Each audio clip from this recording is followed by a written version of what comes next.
2 albums ago, we didn't release a track list.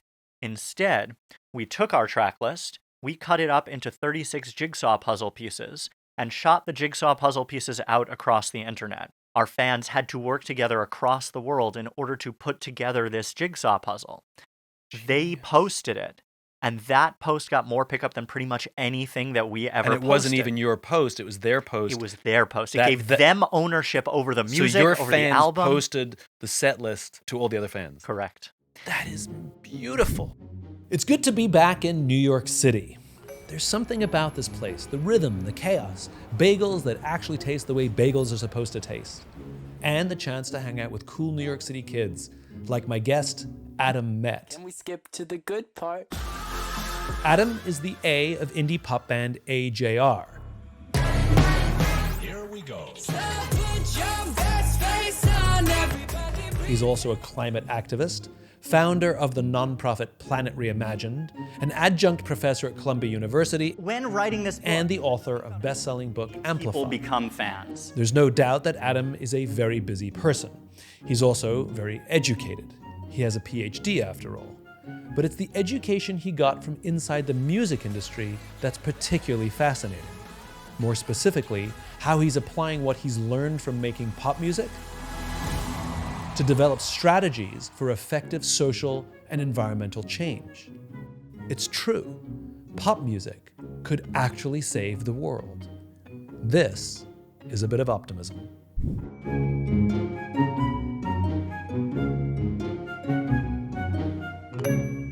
Did you go to Broadway as a kid? Yeah, I went to a lot of Broadway as a kid. Yeah. My first Broadway show was Music Man. I don't think I ever saw Music Man. Oh. But have you seen the movie? No. Oh, it's worth it. It's absolutely worth it. Is it a musical? Yes. Right, you're not a musical person.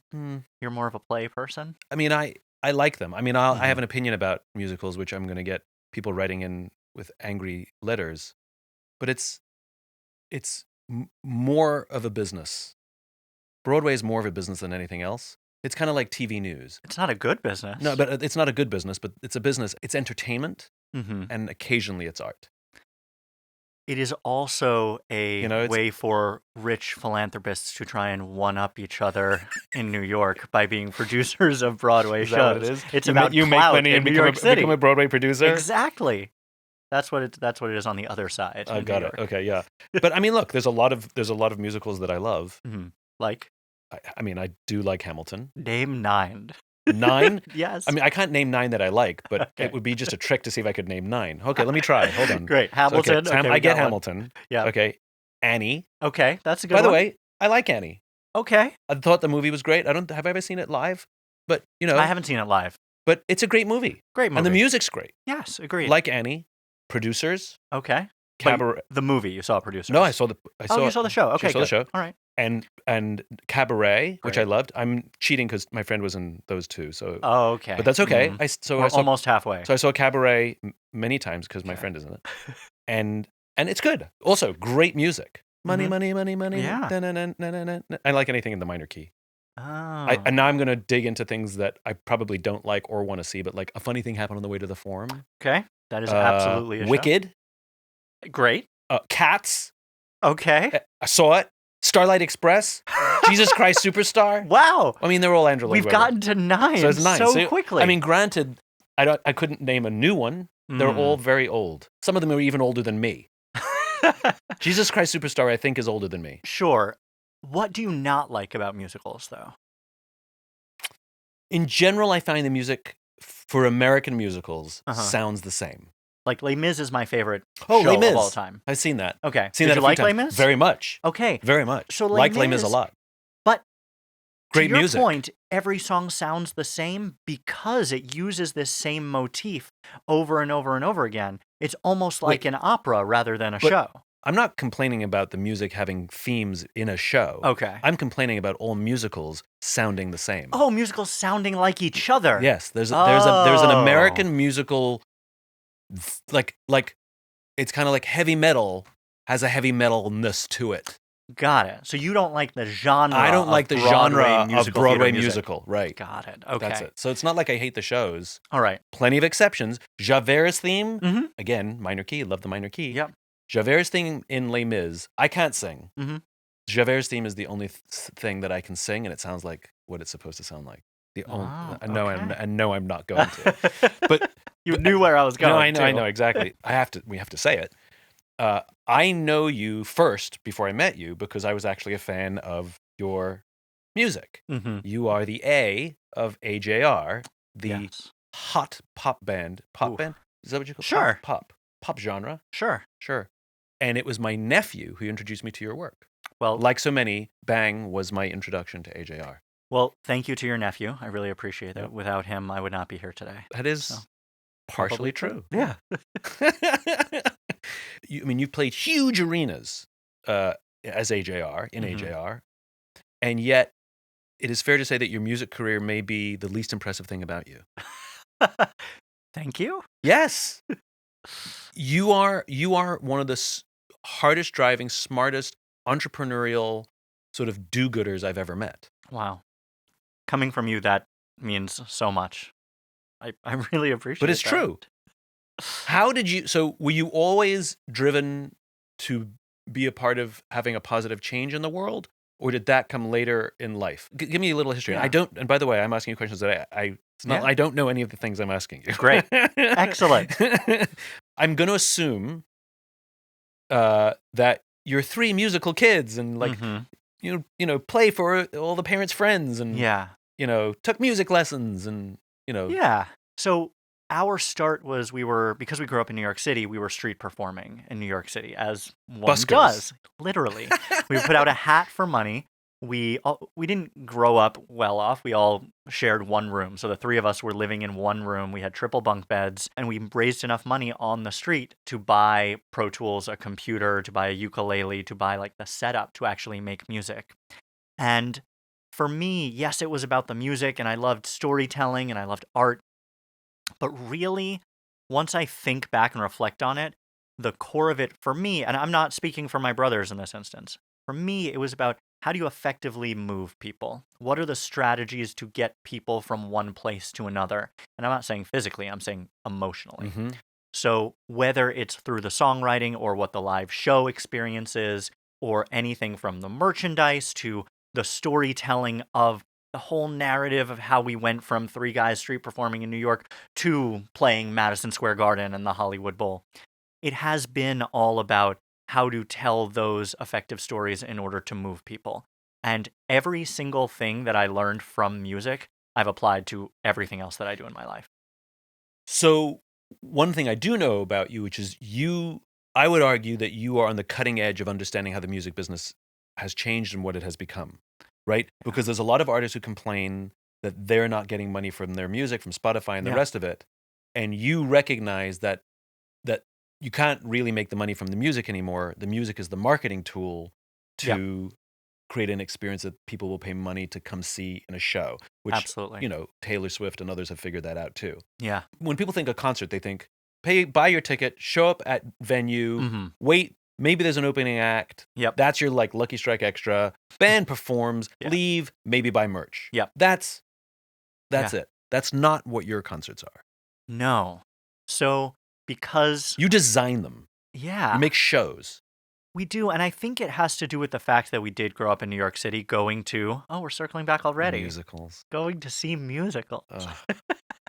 Um, if you're listening to this and you've ever been to one of our shows, they're very much Broadway shows that we take on the road. We take the album, and as the album is being written, and to be abundantly clear, both of my brothers write the music, so I'm not involved in the writing process of the music. But as they are writing the music, the show is being developed. It's not, let's write the album and put it out, and then we'll build a show around it. It's, let's figure out what the narrative is through the album so we can create this show. So you think of it right from the beginning. It's all conceived of at the same time. Yep. Which is kind of astonishing. And there are some songs that are built around what is this going to sound like and look like on stage, just as much as what is this going to sound like when people are So listening it's to it in their really, headphones. your albums are really the pre-release soundtracks of the show. That's exactly what it is. And so we have an album called Neo Theater, which, I mean, and a couple of our albums have overtures on them. Literally a song called Overture, which takes pieces of all the other songs on the album and does a modern version of an overture and mashes them up. So it's very theatrical. I love that. So okay, so now No, do you love that or do you not? no, like- as an artist, I mean, it is the most customer service orientation. You're like, what can we give to the human beings who are going to be consuming our work? Totally. And how do we make it the most magical experience for them? What if we design the show and the album and all of the merch and the experiences at the same time? Yeah. A fan-first approach has always been our strategy. Even so, when we first started out, we would always have a $10 ticket available. Even today, we have a $30 or $40 ticket available, even in arenas. We want to make sure that our shows continue to be accessible to people. But our shows, like I was saying, don't just encompass the music and the storytelling and the live experience. There are all of these ways for fans to participate online, continue to take the show home with them, learn about it before. You look at some of these Discord groups and these Reddit threads, the engagement in there is insane. They're noticing details that we thought nobody would notice. And honestly, Taylor Swift pioneered this, right? To be able to take something like a fan base and move it to use them for good, which we can talk about in a bit, but also to play into the games that they like to play into that culture.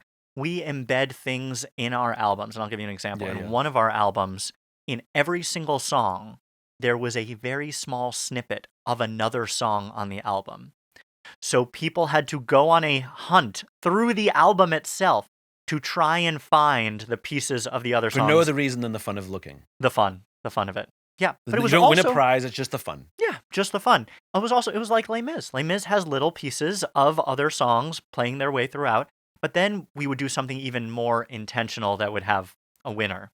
So when you think about games, when you think about people playing games, generally there are a couple of different strategies, right? One strategy is competition. You put people in competition with each other, there's going to be a winner and a loser. There's also a world-building game, like Minecraft, where people are just building the worlds. 21 Pilots uses this strategy.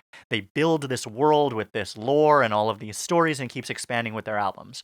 We said, okay, what if we used a different strategy? Not competition, not world-building. What if we forced our fans to collaborate on something? So we created this experience. 2 albums ago, we didn't release a track list. Instead, we took our track list, we cut it up into 36 jigsaw puzzle pieces and shot the jigsaw puzzle pieces out across the internet. We put one piece on Twitter, one to our email list, one to our text list, one on Discord, Reddit. Over the next 3 hours, our fans had to work together across the world in order to put together this jigsaw puzzle. They posted it. And that post got more pickup than pretty much anything that we ever posted. And it wasn't even your post, it was their post. It was their post. It gave them ownership over the music, so your over fans the album. Posted the set list, the track list to all the other fans. Correct. That is beautiful. Yeah. How did you even come up with that? Because I'm, by the way, absolutely going to steal it. Go for it. It's a genius idea. Oh, when I do work in climate and movement building, I take that strategy and work with nonprofits to do the same thing. Because if you think about it, it gives them ownership over the product, over the idea in a way that you could never do if you were forcing it. That is just a beautiful way of redefining what ownership looks like, and it makes them, really focus on it. That is so inspiring. Okay, so now I understand how your brain works. Right? Why not just be a pop star for the rest of your life and, travel around the world and do concerts and make music? I mean, that's joyful. Yeah. And you're giving people a better experience than a traditional, artist experience. Why all the other stuff? And you don't do one other thing. You do like 10 other things. You wrote a book. Yeah. You called Amplify, which we'll get into because I'm curious. So why am I unsatisfied? It might be my Jewish genealogy. Being perpetually unsatisfied. But really, when we were kids, we had one goal with the band, which was to sell out Madison Square Garden. That was the goal. And a year and 3 months ago, we sold out 2 back-to-back nights at Madison Square Garden. Amazing. And when you achieve something that you've been working on for so long, a finite goal. Yeah. Of course, there's more to do. We could go and sell out stadiums. We Mhm. can go and try and be bigger and bigger and bigger. We could try to be the biggest artist in the world. I have always been inspired by the music industry, and I've always been inspired by so many different things because of what I mentioned before, that there's so many different ways to move people. There's so many different ways to figure out how to use emotion effectively to succeed in things. And so music was my first love, and it was my first step in this journey. And seeing how something that you made people feel. Yeah. Yep. And now, as much as I love it and as much as I want to keep doing it, Mm. looking at how we can use all of these strategies in different movements to make the world a better place is my next goal. And so I'm not doing as much music as I have been before. This past summer, I didn't do all the shows with my brothers. I did New York and LA and a handful of other markets. And I really enjoy performing and being on stage. And I'll even, when I'm at home, I'll stay up till 3 a.m. playing piano. And my neighbors are very unhappy with me. I play mostly Broadway songs. I'm one of your neighbors. I always felt like I had to be doing many things because I argue with the premise because it's not one thing or another, because fundamentally it's all the same thing for me. So when I'm doing different media, different mediums, yes, for the same ultimate goal. Exactly. So when I was doing my PhD, the creativity behind it, the way I was coming up with ideas, is the exact same part of my brain that I used when I was working out new touring strategies or models for the music industry or this puzzle idea. What's your PhD in? Human rights law and sustainable development. Are you an attorney also? I mean, I've not passed the bar in the US, but my background is in human rights law, so sure. I mean, you have a PhD in human rights law. Yeah. Okay. Don't look so No, sad, I just Simon. feel like you're such an overachiever. I find you're so creative, and I love how fan focus now becomes sort of like do-gooder focus. Mhm. You know, so first of all, what is the movement that is occupying most of your time right now? Yeah. Right now it is the climate movement, but I hate calling it that because I fundamentally do not believe the climate movement should exist. Mm. I believe that, I mean, we're getting deep into it now, but I believe we as the climate movement have completely failed over the last bunch of years. There has been some legislation that's been successful, but nobody can connect to climate change. Nobody knows what 1.5 degrees is. Nobody knows what net zero is. It's a big problem. If we take the whole movement and divide it up into things like farming and transportation and energy and water and how we build things, how we grow things, how we get from place to place, that's so much easier for people to engage with than I want to fight for the climate movement. The era of Greta and fear and anger around climate is over. So you and I met at a party. Yeah. In London, of all places. Mm-hmm. And I think when I heard that you worked on climate, I think I went on a tirade because I can't help myself. Yeah. And at the end of my tirade, you go, "Did you read my op-ed?" Because that's what I wrote. And that's when we bonded. My tirade is this very similar as you, which is don't let scientists run social movements, right? Because scientists are about uncertainty, and science are about things that are vague, and they're terrible communicators. Yep. The fact that we debate, climate change is funny to me. Mm-hmm. Like we debate whether it's a natural climate cycle Mm-hmm. or whether it's caused by human beings. Yep. And who cares? Yeah. It's like if there was an asteroid heading towards the Earth, Mm-hmm. we wouldn't debate if we should let the asteroid hit because it's just the way the natural world works, or whether we should intervene and push it out of the way. Of course we would intervene and push it out of the way. Would we, though? Would we? In I this think day we and would. age, I'm pretty sure we We'll would. If see. we could all, the problem is, would we all agree that the asteroid's heading towards us? It's But true. of course we would Yes, intervene. of So there's course. nothing wrong with human intervention. Yep. To make something better if something is tending towards worse. Yeah. And who cares where it came from? Who cares if it's a natural cycle? Who cares if we did it through industrialization? Doesn't matter. We are where we are. Yeah. And I wish people would stop saying we're killing the planet.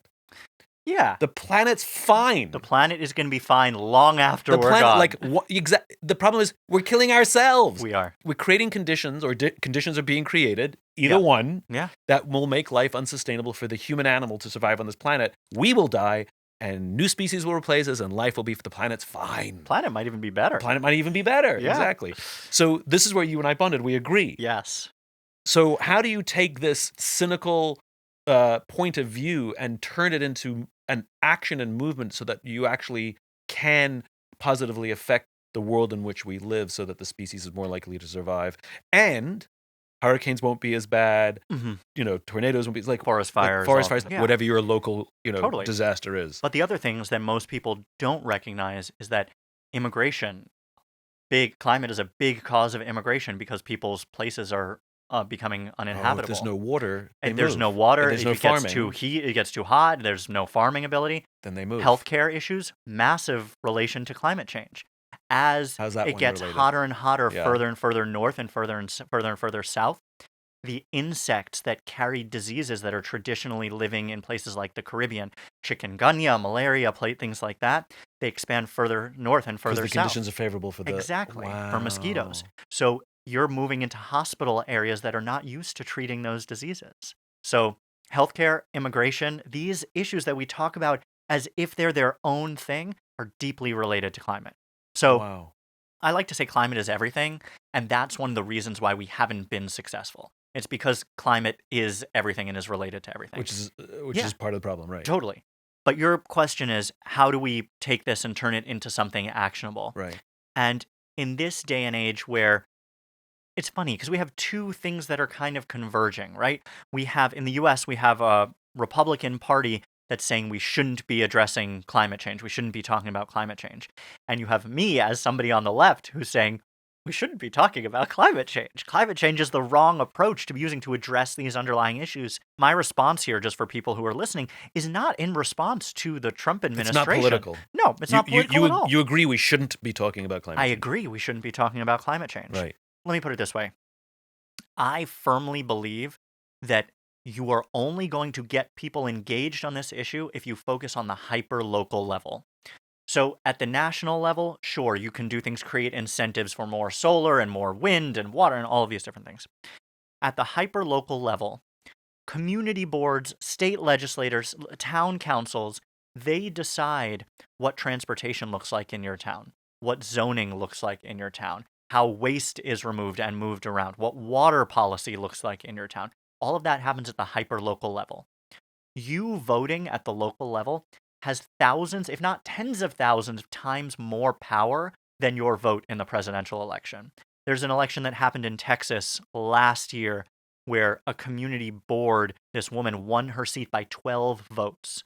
And she was the deciding vote on this community board about all of these different climate policies around zoning, around construction, around transportation. 12 votes, literally 12 votes. That is where most of the change happens in the United States on climate. And so my belief system, it's rather complicated. So I'm going to kind of narrow it down.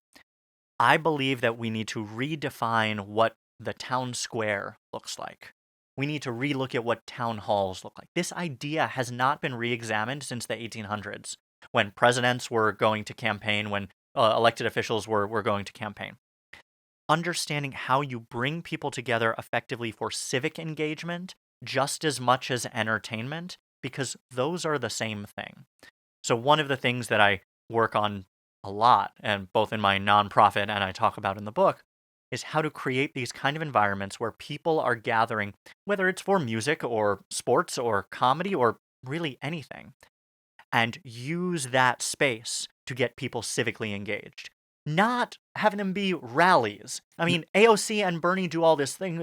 They have thousands of people come out and they say we need to vote, and it's true, but people aren't really taking any sort of action. They don't go home and say, okay, now I need to do this in my life. It's just a big rah-rah. Right, it's a big rah-rah. This is why my focus is on getting people engaged around the issues that are deeply important to them. Not about the politician, but about the policy. And we've moved away from the policy. It's not as much about it's about the celebrity of the politician. Right. And so when we built out our tour last summer, we've done this with a bunch of other artists now, in each city, we create a way for fans to engage around a policy that's hyper local to that city. And I'll give you an example. Mm-hmm. Last year, we pulled into Phoenix. It was 109 degrees out, literally 109 degrees when we pulled into Phoenix. The action that we had people taking on site at our show was to sign a petition to get FEMA to designate extreme heat as an emergency so that funds could be unlocked. We didn't phrase it in the way that I just phrased it to you. It was, isn't it too hot out? Your friends and family are feeling it. Sign this petition so we can get more money in order to protect you all from the heat. Something very simple and easy. That kind of thing resonated with people. We did this in every single city with an issue that made sense for that city. In Salt Lake City, it was about preserving the level of the Great Salt Lake. Everything was hyper local. It's stuff that people do recognize and care about. Exactly. Like hurricanes, tornadoes, floods, the things, forest fires, the things that are affecting whatever where I live. Yeah. Because I live in LA now. I don't think of hurricanes at all. No, you think of fires. I think of fires. Absolutely. So we did this on Billie Eilish's UK tour. We did this on a couple shows on Tyler Childers' tour, who's a country artist.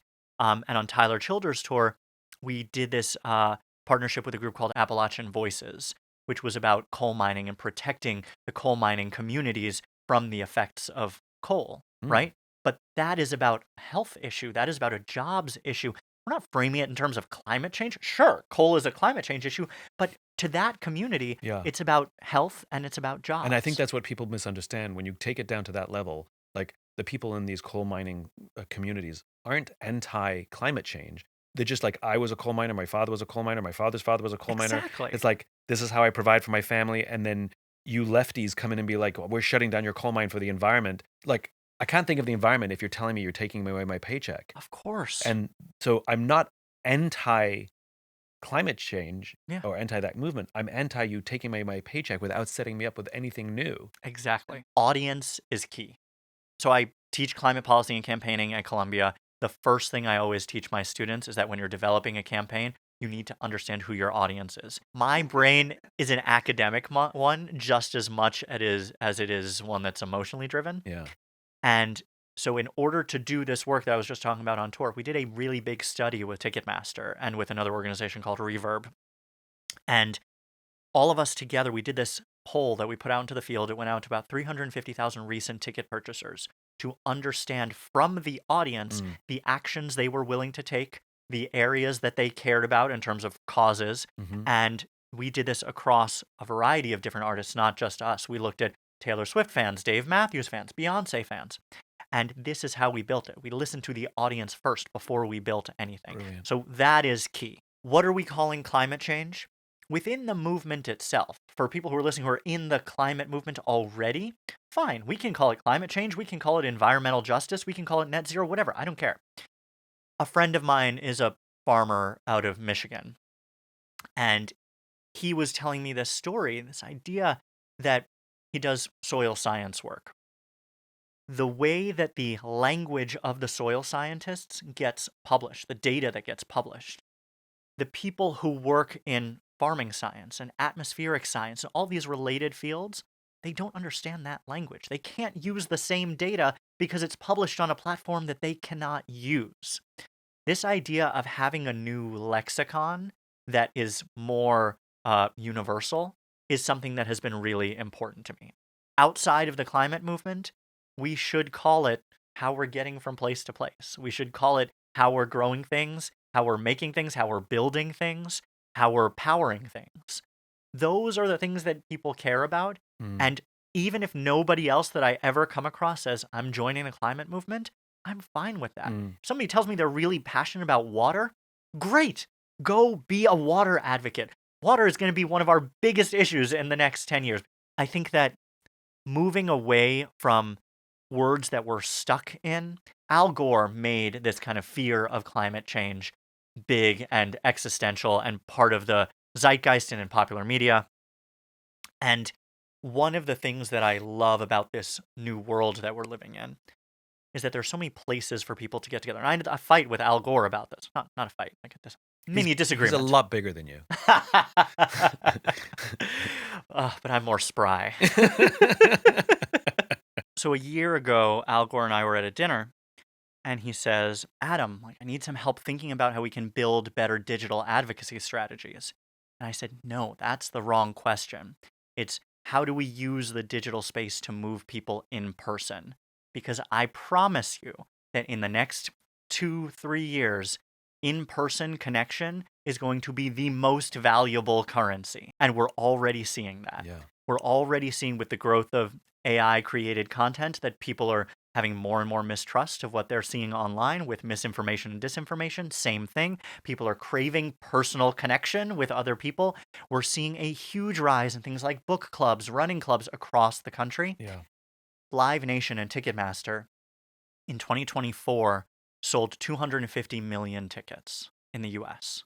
That's a huge number of tickets of people going in person. Going to see something. In June, they announced a new $1 billion investment in new venues because they see this demand for people having this connection to other people.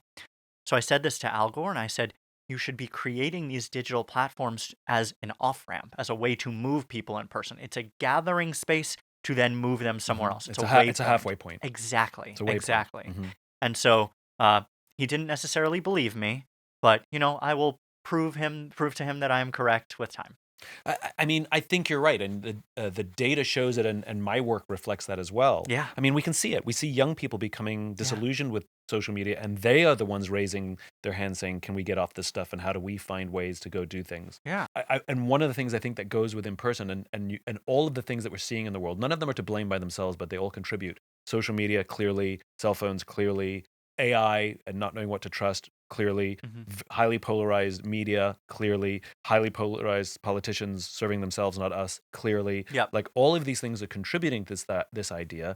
And the net result is not just that we don't know what to believe, but we don't feel like we belong. And we crave that. And there's a decline in optimism. Yeah. Because when you don't have a sense of connection with people and a sense of belonging, at the minimum, it's I don't feel very optimistic. At the maximum is like I'm full on depressed. Yeah. Right? Absolutely. But all of those things are cured with human connection. And with human connection comes trust. Yeah. Okay, I'm going to tell you a quick story. So at my organization, Planet Reimagined, we do a lot of kind of creative climate-related things. One of the projects we do is about putting renewable energy on top of oil and gas land, which has never been allowed before in the United States. I spent about 3 years going into Congress, working with senators, working with members of the House, and figuring out how to get them to a place where they could agree on this. I would work with equal numbers of Republicans and Democrats, and I would just use slightly different language to get to the same space. And it was really only the fact that I did this in person with them in order to build this trust that now we have a bill that has been introduced in both the House and the Senate that has Republican and Democrat support that opens up 18 million acres of land across the West that's oil and gas land to put renewables on top of it. And then at a show about, 4 years ago, let's say, we were in Dallas, did this show. I got off stage, I looked at my phone, and then I saw I had a tweet. And this tweet said, I love AJR, so excited to be at their show. You know who this tweet was from? Glenn Beck. Glenn Beck came to our show, and then for those of you who are listening who don't know, Glenn Beck, right wing, like Fox commentator, precursor to Tucker Carlson. And the end of his tweet was, this show and the AJR's music really helps me connect with my son. So I started to think about that. This was an in-person event. And when I was writing this book, Amplify, it's like, okay, I'm going to have a chapter that's about how to bring people together who disagree with each other, using this in person, using this specific language. So I wrote to Glenn, and I said, can I come down to Texas and talk to you? And so I sat in person with Glenn for 4 hours interviewing him. And my secret goal that he didn't know was to find one thing we could agree on. Because we fundamentally disagree on pretty much every social issue. We spent 4 hours talking about gay rights, about religion, about immigration, about healthcare, about literally everything you could possibly imagine. And he knows that I'm pretty far on the left in terms of climate. We started to have a conversation about the different places that he lives, and he has a house in the Intermountain West. Forget where it is, I think Idaho. And he goes, Adam, you're going to be so happy. My house is completely clean. I use solar on the roof and we use natural gas. And I said, oh, that's great that you use solar. Natural gas, he said, yeah, it's completely clean. And I said, who told you that? And he said, everybody knows it's natural. And I say, oh, well, just so you know, natural gas is made up mostly of methane, which is about 80 times stronger than carbon dioxide in terms of warming the planet. He's like, you're trying to take my stove. And I said, no. One of the biggest contributors to climate change is leaks from methane gas pipelines. They're literally pipelines that are sending this gas from place to place, and they're leaking. Which is not well taken care of. Correct. If they were perfect, then they would have a different conversation. Correct. So it's not the gas, it's the taking care of the gas. Exactly. So the one thing in 4 hours we were able to agree on is creating incentives to plug leaks in methane gas pipelines. And so Glenn Beck, so fundamentally different from me, took 4 hours to get there. But if he took that forward with his followers and influencing politicians, that would have huge impact. But again, this goes back to human responsibility, right? Yeah. Which is, it's not the gas. Yeah. It's the negligence of the companies Correct. that don't really have much of an incentive to plug the holes because there's a cost associated with that. Yeah. And they're not going to get that cost back when they sell you the gas. It's No. just a cost of doing business. Yeah. So if you don't have to, and nobody really puts any pressure on you to plug the leak, screw it. Exactly. I mean, literally. Yeah. It's not taking somebody's stove away. It's agreeing, let's get the oil companies and the gas companies to just look after their property. Yeah. I had a fight with somebody yesterday. I feel like I'm having a lot of fights with people. I had a constructive disagreement with somebody who was like, I'm, impacting climate change because I'm choosing not to fly. And for me, making the choices about what you eat, how you're going from place to place, you as an individual, for me, that does nothing. That means you've become victim to a massive campaign perpetrated and by the oil and gas virtue companies. signaling. It's virtue signaling. It is a friend of mine who never flew for this reason, Yeah. he actually came to the conclusion that the plane's going with me or without me. Yeah. And so it actually makes more sense to put a person in the seat than have it fly empty. Absolutely. So like if it's going to fly it full because at least... And if you're going to take even the time to think about it, there's so much advocacy you can do to advocate for more sustainable aviation fuel, electric vehicles, all of these things. And what I have learned is, and you probably actually know the real numbers, so correct me, aviation pollution accounts for something like 2%? Yeah, 2 to 3%. 2 to 3%. Construction is 30%. Yeah, construction and building things like cement and concrete. Yeah. So construction and all the things around construction. So people think they're saving the planet by not taking a plane. Yeah. It's minor impact. It's minor impact. Also, think about the number of planes that are out there. Most of them don't have humans on them. Right. It's getting packages and food and all of these other things from place to place. I was just reading this article about AI accountability. Mm-hmm. And, the computer companies want no accountability. Like Twitter wants no accountability. Microsoft wants no accountability. Facebook and Anthropic or OpenAI, any of these companies want no accountability for what happens on their platform. Mm-hmm. If somebody, tells somebody else to murder somebody on their platform, there's no liability. Sure. Or if they kill themselves, worse, right? Which we're starting to see from AI.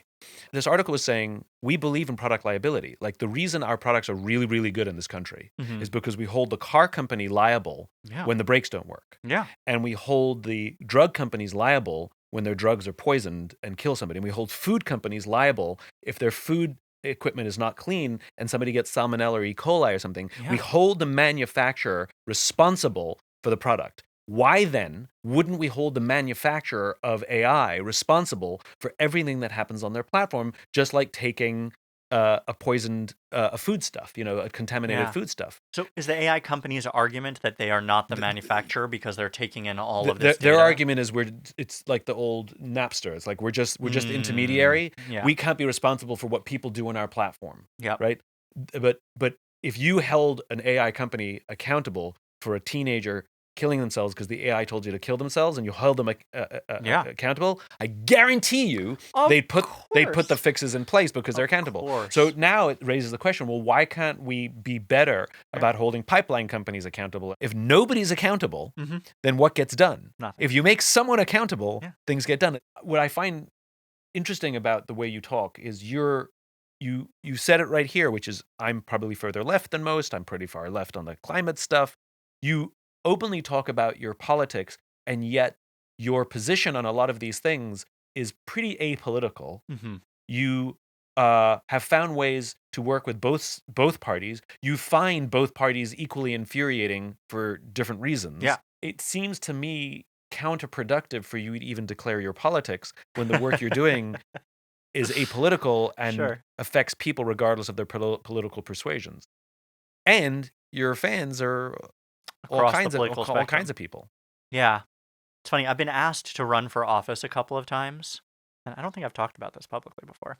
I've been asked to run for Are office you a couple of announcing your times. candidacy right I'm here? definitely not. I'm announcing the opposite of my candidacy, which is, I think in the moment, the work that I can do in bringing people together across the political spectrum is more valuable than me being in office representing a Great. district. So why talk about your politics at all? Because I Because who think, you vote for is your business. Who I vote for is my business. yeah, But like, it doesn't really matter what your views on various social policies are. I think that's fair, except I have a platform with fans who are listening to me, and I firmly believed that the world would have been in a better place had Kamala Harris been president.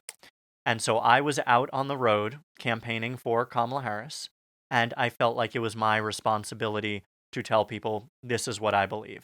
And Does it that just- damage your movement in climate? But here's the thing. I also helped out a Republican senator that was running in Utah. And I also helped out a Democrat that was running in this race and a Republican that was running in this race. So So, you have endorsed both sides of the House. yeah, exactly. Interesting. So there's this senator out of Utah. His name is John Curtis. And he's great. He's one of the people who sponsored this bill that I worked on, the Co-Location Energy Act. And I just went in, and in his office, I did a whole training with his entire office around movement building.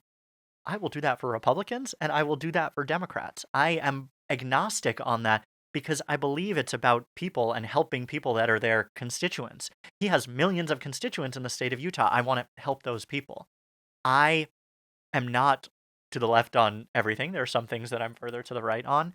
But I think because of the platform that I have, it's my responsibility to use it in order to move things forward. You know, I have a different point of view. Great. Which is, I think people like you and people who put out messages that are good for everyone, when they start to steer into politics for all the reasons that we're angry about in the polarization of the country, and people don't listen and they judge too quickly and sound bites, etc. Yeah. Large portions of the population will not listen to you or discount everything you're saying simply because you announced your politics. Whereas if you kept your politics to yourself, those people who should be listening will listen. So we talked about trust earlier. Don't you think people would trust me more if I'm honest that I agree with this part of politics for this issue and this part of politics I don't. for You this can, issue? yes, you can talk about that. That's agreeing with this side or that side or this policy or that policy, but it's not declaring yourself one party or another. Like, you know, I'm a registered independent for a reason, which is I find people on both sides, some of them quite inspiring and some of them quite infuriating. Yeah, agreed. And anybody who goes to the polls meaning the extreme sides on either party, I don't think they should hold power. Yeah. You know, because it's not that extremes don't have voices. Yeah. The politics should look like what the country actually is, which is a bell curve. Yeah. Which is the small percentages of extreme, and most of us are moderates. Yeah. Like, you know, on various sides of the bell. And our politicians look like a U rather than a bell curve, because for various reasons and gerrymandering and all the rest of it. And I wish our politicians looked like us, which is mostly down the middle. Like most Americans, on slightly to the left and slightly to the right, are pretty moderate. We're a pretty moderate nation. Yeah. Except the ones that have the loudest voices. That's the problem. Yeah, exactly. So this is my point, which is, That's fair. shouldn't we? And I will happily say I agree with some things to the left and some things to the right, but I'll talk on a policy level.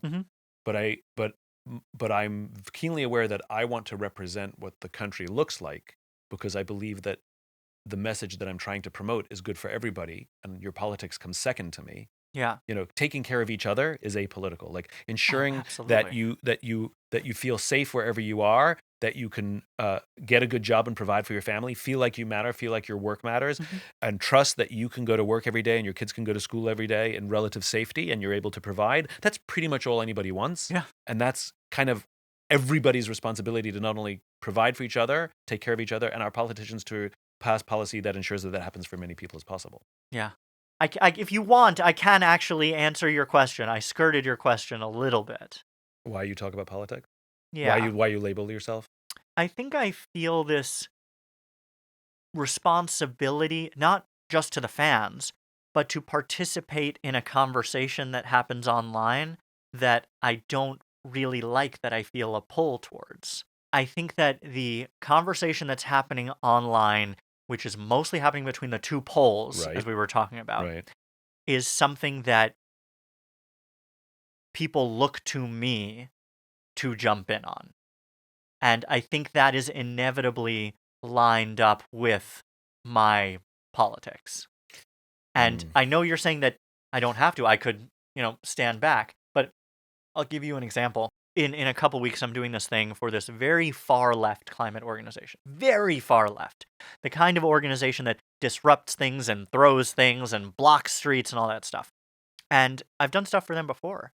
And I'll literally say to their audience, like, I don't agree with your tactics, but I understand why they exist. So I was at the signing of the Inflation Reduction Act at the White House, and Kamala gives this speech about the only reason that this law passed is because we had people who were moderate and even on the center right, and we had people who were throwing soup at paintings. She said we needed that entire spectrum of people engaged in order to get this. So would you go to a very right-leaning organization of hunters who want to preserve Absolutely. the woods and the forest so that they can hunt? I do that relatively often. Oh, good. Absolutely. Yeah. They care about the environment a lot. They care a lot about the environment. Yeah. And that's a great way into a group that I wouldn't necessarily be welcomed into Right. because I'm not a hunter Right.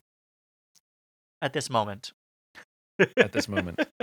I'm so enamored by your customer first, fan first point of view, and it's your own interests that drive how you apply it, whether it's through fan experience for your music or helping the climate movement that happens to be your interest, but you can apply it anywhere. Yeah. What are 3 or 4 ways that we can be customer focused when we think about whatever it is we do, whether we're a teacher, whether we're an entrepreneur, whether we're, working in a large corporation, or whether it's a social movement, or an artist or a musician? It's funny. These are each chapters in the book. So one of them is about how to really drill down and figure out who your audience is and then tell stories that work for your audience. And there's a big difference between a good story and an effective story. A good story is one that you'll tell to people and they'll tell their friends and family about it. But an effective story is one that will make people get up off their ass and do something about it. Give me an example. When we told this story in Phoenix, the example that I gave you before, when we told the story about what was happening in Phoenix of people dying of the heat and provided that space for them to actually do something right there after hearing the story, we got 1,000 signatures in the moment because there was the ability to tell this story, people related to it emotionally, and there was the ability for them to take action directly on it. So there's a beginning, middle, and end. There's a beginning, middle, and end, and it is personally relatable. Got it. So, but a good story would be is if I was in Chicago and saying, in Phoenix, it's 109 degrees out. Right. In Phoenix, it's 30 degrees out. They can't really relate to the problem as much. So it's a good story, and they'll tell their friends, oh my God, did you hear in Phoenix? It's 109 degrees out. And nothing Great, happens. what are they going to do about it? Right. Yeah. It's like people on the East Coast supporting legislation for forest fires, wildfires. Totally. And people on the West Coast signing up for legislation to help hurricane victims. Exactly. So who is your audience? Right. And your audience is not going to be homogenous. There's going to be audiences within audiences within audience, and fine. And even if you want to target a hyper narrow segment of that audience, who is that audience? What is the story they want to hear? And what is the thing that's going to get them to get up and do something? Got it. Okay. So this kind of storytelling is key to it. Okay. Gamifying action, like we talked about before, huge opportunity. Creating these forms of collaborative gaming like the Jigsaw puzzle. Right. Great opportunity for people in any kind of social movement to create this form of collaboration. And I think what's really important here is usually when people talk about gamification, it's about badges and Just like how many times did you do this? You get a badge. How many times did consecutively do this? That's not what we're talking about. No. We're not talking about little medals for stupid stuff. No. When you talk about gamification, you're talking about getting off your ass, doing something, Yeah. and seeing the gamification of it is the ability to tangibly see what you've done. Yep. That's exactly. the gamification. That's the win. That's the win. Right. Okay. This idea of bringing people together that disagree with each other, Yeah. but going down to the underlying first principles Yeah. of things Yeah. allows them to actually connect with each other. So this is how I fundamentally build movements. Even within my own organization, there are people that disagree with each other. We're an incubator. So we'll have a project that is on this side of the political spectrum, and we'll have a project that's on this side of the political spectrum. And somebody from my team is like, wait, if we do this, it's going to prevent our donors from getting excited about this. I say, no, we need 1,000 shots on goal in order to be successful Yeah. here. And the audience for this project is going to look very different from the audience for this project. But if you can get them both at first principle levels to understand why we're doing it, this is why I love having conversations, because to get to the underlying why Yeah. is so, so key. You are a magical blend of left brain, right brain, of highly academic and also an artist. What about being an artist and the love of art makes you a better thinker? Wow. It's funny. When I'm sitting at the piano and playing or thinking about anything having to do with music, creativity, that creativity lives in exactly the same spot in my brain as me coming up with a policy idea that has never been invented before. I don't see these as two different things. There's a flow state, and I know that's like, woo-woo to talk like, oh, get into a flow state. There's a flow state when I am creative, when I'm playing piano, or when I have a policy hat on that feels physically exactly the same to me. But do you feel that you are better capable of achieving flow state for thought Mm-hmm. because you're an artist? I feel like being an artist taught me how to open that gate. And I can't really describe what that is, except it feels like a gate, it feels like drugs, honestly. It feels like, I don't know if we're allowed to talk about You can talk about whatever you want. I guess. But it feels like, if you probably know what I'm talking about, if I'm doing a certain kind of drug that puts you into a state that opens your mind and you feel connected with nature and, that kind of drug. I don't know whether to be complimented or offended when you said, you know what I'm talking about. And for the record, I have no idea what you're talking about. Oh, okay. All right. Thanks for throwing me under the bus there. Really appreciate that. There's something that happens with drugs like that is very similar for me when I'm in a policy mindset or when I'm in a music playing mindset. But the music, because when I was a kid, that's when it started, it taught me what it feels like to be in that state. When people ask me, like, where do you get your ideas? What I've learned a long time ago is when you study the thing you're trying to solve, you will not come up with the idea. Yeah. The thing you're trying to solve, the question has to be asked, and then you want to go explore and meander. Yes. And what I do to get ideas, I'll go for a walk in a museum. 100%. Or I'll watch a documentary. Yeah. Or I'll watch a movie. It doesn't even have to be a documentary. I'll go watch a Disney film, a Pixar film or something. Or I'll go for a walk. And the problem is I don't know when it's going to strike, but it always strikes in one of those places where I'm watching a documentary and all of a sudden I'm like, oh my God, that triggered something.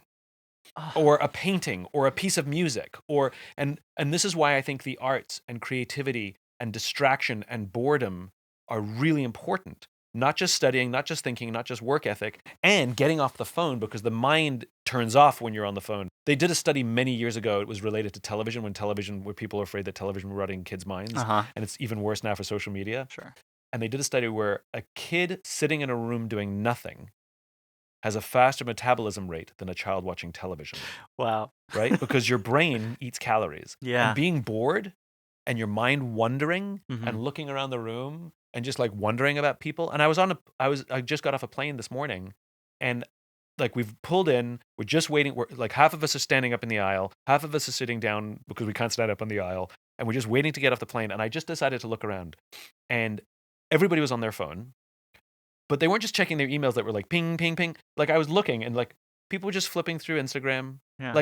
Like you're about to, like you have 30 seconds to like just do nothing To be. and just to be. And the reason I have ideas Mm-hmm.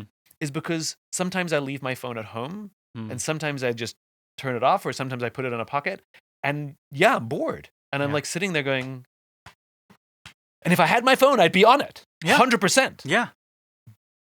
And that's where my ideas come from, is the acceptance of not thinking, or the choice not to think. I am so glad we're friends because I have 200 things to say. You have 5 minutes. You have a hard out. Oh, geez. 'Cause Okay. You have to go teach. Yeah, I do have to go teach. So I can't prevent you from being late for your class. Yeah, that's true. I think I am only able to have the kinds of ideas around policymaking and climate and all of these And other jigsaw puzzles yeah, to get people to, put together playlists. because creativity, especially around music, was a thing that was in my childhood, that was instilled in me from a young age.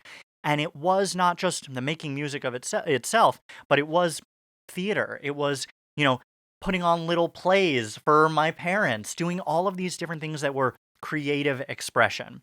And now when I'm playing piano at 3 a.m, that's when I have my best ideas. And the thing I loved that you said was that you can never research and study your way into an idea. No. Ever. Ever. And that is so No right. brainstorming session will give you the ideas. Never. And all of these ideas about renewables on oil and gas land, all this AI work that we're doing, all of these different things that we're doing around big policy changes that are actually having some impact right now are some random thing that I thought of while I was literally walking through a museum or playing piano or on a walk or anything that was not focused on that idea. Then I had the idea itself. And then that's when I do all of the research and the deep learning Exactly. and the It comes work. later. It That's later. what people don't understand. For me too. My research comes second. 100%. You and I have to do another episode only on creativity. Great. Because I think creativity is this elusive thing that some people think they have it and some people don't. And I think everybody's creative. Mhm. I also think everybody's an artist. You just don't know your medium. Completely I agree. can't draw, but I can take photographs, right? I talk about this with my friends all the time, that I have a friend who's a consultant right now, and he's leaving his job in a few weeks to take a full year off because he feels so creative and he feels like he's not allowed to express it. And he's literally taking a full year to try every different creative pursuit he possibly can to try and find the thing that he wants to do. Extreme. Yeah. You can just do it on nights and weekends. But the I'll tell him that. it's like you don't have to throw the baby out with the bathwater. I had a private tour of the Met the other day by this wonderful, she's actually a comedian. Liza Banks Campagna is her name. Okay. And just on a whim, I decided, I saw her on Instagram. I'm like, I want a private tour of the Met. Never done anything like that before. Did you DM her and it just happened? Yeah, Oh my yeah, God. yeah, exactly. That's exactly what happened. Me and my friend, she took us on a private tour of the Met. Yeah. And you have to understand, I lived in New York my entire adult life. Like, when I had an hour to kill, I'd go to the Met. When I was running early for something, I'd go to the Met. Like, I've gone to the Met a million times. I know my way around the Met. I go to the places I like. I know what's there. My favorite statue in the world is at the Met. I mean, third best armor collection in the world, next to the Tower of London and the Wallace collection, right? And she asked me for some framing, Mhm. but I went on her tour. Sure. And she showed me stuff that I was like, okay. And she told me the history of it. Mm-hmm. And she told me the story behind it. Yeah. And I still didn't like the piece, but I had an appreciation for the piece that I didn't have course. before. And then there are other pieces that I'm like, I don't like the subject matter, so I just walk past it. Yeah. And again, she told me the history. And then she took me to this one piece. It was this, it was a Monet. That's like, I like some Monets. I don't like all Monets. And it's a boring Monet. Just it's gray. She said, come here. And I'm like, okay. And she goes, close your eyes. Close your eyes for 10 seconds. I went, okay. Close my eyes for 10 seconds. And she says, now open them. And I opened my eyes and the painting's moving. And she just came up with this herself. And I got to see the Met, a place I know well, with many pieces of art that I walk right past because the quote unquote subject doesn't interest me Mm-hmm. or I don't like the style. But because I let somebody else tell me how they perceive art, and she studied history, so she knows, she loves the history of things. Yeah. Where I don't remember the history of anything. Mm-hmm. And and she came at it with this completely different way of seeing the world. And I walked away with new love, new appreciation for peace. And I was having ideas like crazy because they weren't through my lens. Yeah. And so not only go to museums, not only go to Broadway shows, but go with somebody who wants to take you. Yeah. Let somebody say, like, I want you to take me to something, and I want to take you to something, and I want to show. I have more excitement sharing music or a movie or something I'm excited about with somebody who's never seen it. Like the joy I get with friends who are like really into music. I'm like, let me play you 1,000 songs. One of my I've done it is when I'm playing music with a friend and they Shazam it. I'm like, yes, like I have one that they want to keep this song that I introduced to them that they've never heard before. So you did this with me less than 24 hours after we met. What? You took me to a dance rehearsal. I did take you to a dance because rehearsal. you wanted to share with me a piece of art That's and right. a form of art that you loved. And I took you to Rambert dance in London. yes, and we can leave this on a cliffhanger if we want, but that kind of really evoked my past life as a dancer, which I never talk about, but it is such a creative pursuit of mine that was happening at the same time as music. And so there's other things in this world that we have not talked about that will feed into our creativity conversation when it happens. Adam, I could talk to you forever and ever and ever. Yes. And this time has whizzed by, and I wish I didn't have to end. You can just cancel class. Okay. Let's just stay here for another 3 hours. Please come back. Please, I would love that. Oh, you're the best. No, you're the I'm best. gonna get to like half the things I needed to get to, but whatever. We'll do it again. So good. So good.